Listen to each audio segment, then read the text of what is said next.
সালাম আলাইকুম। খবরটা বাংলাদেশের জন্য কোনোভাবেই সুসংবাদ না। ভারতের যেই প্রশাসন অথবা ভারতের যে গোয়েন্দা অধিদপ্তরগুলো বাংলাদেশের বিভিন্ন রকম বক্তব্যকে তারা ফোকাস করেন। এখানে যখন বাংলাদেশের কর্নেল হাসিনুর তিনি বলেন যে বাংলাদেশ ভারতকে দেখে নিবে অথবা একটা অ্যাকশন করবে, যেহেতু তিনি একজন সাবেক সেনা কর্মকর্তা। তো এই বিষয়গুলো সম্ভবত ভারতের গণমাধ্যম ফোকাস করে। আবার যখন আমরা বিভিন্ন সময় মানচিত্র বাংলাদেশের পক্ষ থেকে প্রকাশ হয়, তখন এগুলো ফোকাস করে। ভারতও কিন্তু বাংলাদেশকে নিয়ে মানচিত্র প্রকাশ করেছে, সেটারও আমরা তীব্র প্রতিবাদ জানিয়েছি। মূল আলোচনা হচ্ছে বাংলাদেশ এবং পাকিস্তান একযুগ হয়ে ভারতে হামলা চালাবে এমন আশঙ্কা করছে ভারত সরকার। আর ভারত সরকারের মাথায় এই জিনিসটা ঢুকানোর চেষ্টা করেছে ভারতের আপনার যেই সাবেক বিমান বাহিনীর সাবেক প্রধান আছেন, ওনার নাম হচ্ছে অরূপ রাহা। ভারত সরকারকে সতর্ক করেছেন যে পাকিস্তান এবং বাংলাদেশ উভয় দিক থেকে সমন্বিত বা প্রায় এক যুগে কথিত সন্ত্রাসী চ্যালেঞ্জ বা হামলার ক্রমবর্ধমান আশঙ্কা বৃদ্ধি পাচ্ছে। এখন এই কথা সে কেন বলছে? এই যে সাম্প্রতিক সময়ে বাংলাদেশের সাথে পাকিস্তানের যে সম্পর্ক, বেসিক্যালি এই বিষয়টাকে কিন্তু আসলে ফোকাস করছে যে এই দেশে পাকিস্তানের সেনাবাহিনীর বিভিন্ন ঊর্ধ্বতন কর্মকর্তারা আসছেন। এমনকি ভারত বেশ কয়েকবার দাবি করেছে চিকেন নেক, আপনারা দেখছেন যে সেখানে বিশাল সতর্কতা, সেনাবাহিনী মোতায়েন অনেক কিছু করা হচ্ছে। সেটার একটা পিছনে প্রধান কারণ হচ্ছে যে ভারত মনে করছে পাকিস্তানের এই যে বাংলাদেশে ঘন ঘন আসা যাওয়া পাকিস্তান সেনাবাহিনীর, সো তারা নাকি গোপনে চিকেন নেক পরিদর্শন করছে। যদিও আমাদের সরকার এটা নিয়ে আমরা তীব্র প্রতিক্রিয়া জানিয়েছি যে বাংলাদেশ আসলে এরকম কোনো অ্যাক্টিভিটিজে নাই, ভারতের জন্য বাংলাদেশ হুমকি স্বরূপ না, অথবা বাংলাদেশের ভূমি ব্যবহার করে ভারতে কোনো ধরনের নাশকতা চালাবে এটা বাংলাদেশের মানুষও যেমন মানবে না, সরকারও সেই রকম প্রশ্রয় দিবে না। তারপরেও ভারত কিন্তু বিষয়টাতে এখনও ক্ষান্ত হয়নি। সম্প্রতি ইউএনআই এর সাথে একটা আলাপচারিতায় ভারতের পরিবর্তিত নিরাপত্তা পরিস্থিতি নিয়ে একাধিক বিস্তৃত সতর্কতা এবং কৌশলগত মূল্যায়ন তুলে ধরেছেন। এই সময় ভারতের প্রাক্তন বিমান বাহিনী প্রধান দুই ফ্রন্টের সন্ত্রাসী হুমকি, দুই ফ্রন্ট বলতে এখানে বাংলাদেশ এবং পাকিস্তানকে বোঝানো হয়েছে, যে সতর্ক করে দেশীয় যুদ্ধ বিমান তৈরির প্রতি অবিচল প্রতিশ্রুতির আহ্বান জানান এবং বাংলাদেশের সাম্প্রতিক মতাদর্শগত পরিবর্তন নিয়েও একটি পরিমিত মতামত দেন।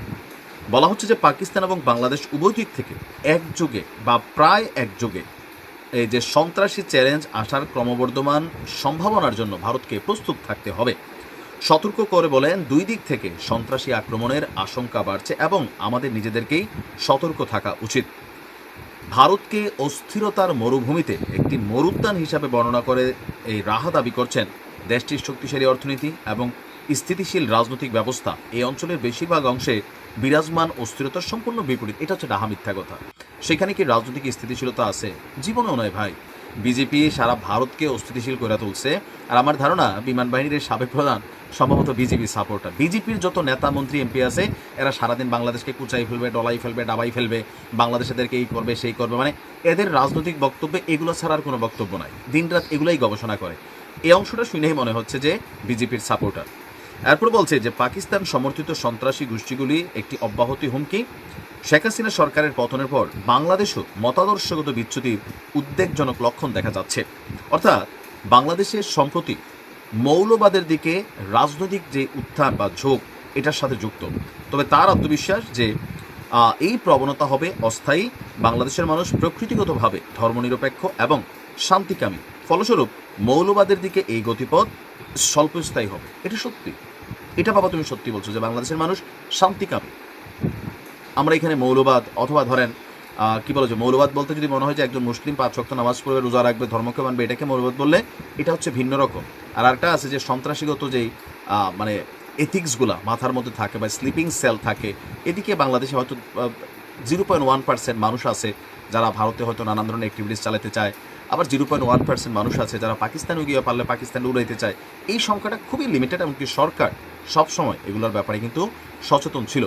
তবে অরূপ রাহার এই মন্তব্য এই মুহূর্তে বাংলাদেশের বিরুদ্ধে ভারতকে উগরে দেওয়া বা উস্কে দেওয়া অথবা বাংলাদেশের প্রতি ভারতের প্রতিক্রিয়াকে রাষ্ট্রীয়ভাবে নেগেটিভভাবে উপস্থাপন করার জন্য কিন্তু তার এই বক্তব্য দেওয়া হয়েছে। আমরা বিশ্বাস করি পাকিস্তানের সাথে আমাদের এক ধরনের সম্পর্ক হচ্ছে, ব্যবসা বাণিজ্য জায়গায় হবে, সেটা আলাদা, বিশ্বব্যাপী হচ্ছে। কিন্তু পাকিস্তান বাংলাদেশের ভূমিকা ব্যবহার করে এখানে কোনো কিছু করতে চাইবে আর যা বাংলাদেশের জনগণ তা দিবে, এটা জীবনেও সম্ভব না, কখনোই না। বাঙালি এত পাগল না। আর পাকিস্তানের এই কি বলে যে বিমান বাহিনীর সাবেক প্রধান যারা আছে এরা হচ্ছে দিন শেষে রাজনীতি করবে। তো রাজনৈতিক দল হিসাবে ক্ষমতাসীন বিজেপি তাদেরকে তৈলমর্দন করতেছে, আর বাংলাদেশ ইস্যু দিয়ে কথা না বললে এখন তো মাঠে কোনো ইস্যু নাই। সো এইটাও একটা ইস্যু। আর চিকেন স্ন্যাকে কিছু নাড়াচাড়া হচ্ছে, সেখানে বেশ কয়েকটা বৈঠক হয়েছে, উচ্চ পর্যায়ের এখানে প্রতিনিধিরা আসছে। সো ওইটার ইস্যুতে আরেকটু মাঠটা গরম করার জন্য, কারণ এগুলা মানুষ খায় ভারতে। বাংলাদেশ পাকিস্তান একযোগে ভারতে হামলা করবে, বাংলাদেশ জীবনও করবে না এগুলা। আমাদের নিজস্ব প্রয়োজনে হইতে পারে কারোর সাথে লড়াই, সেটা আমাদের প্রয়োজনে। তবে কারো কোনো দেশকে সাপোর্ট করে এসে আমরা ওই মানে টিম তৈরি করে এগুলো বাঙালি জাতি জীবনও করবে না। এটা ভারতের মধ্যে বাংলাদেশ সম্পর্কে একটা নেগেটিভ প্রচারণার চেষ্টা ছাড়া আর কিছুই না। ভালো থাকবে।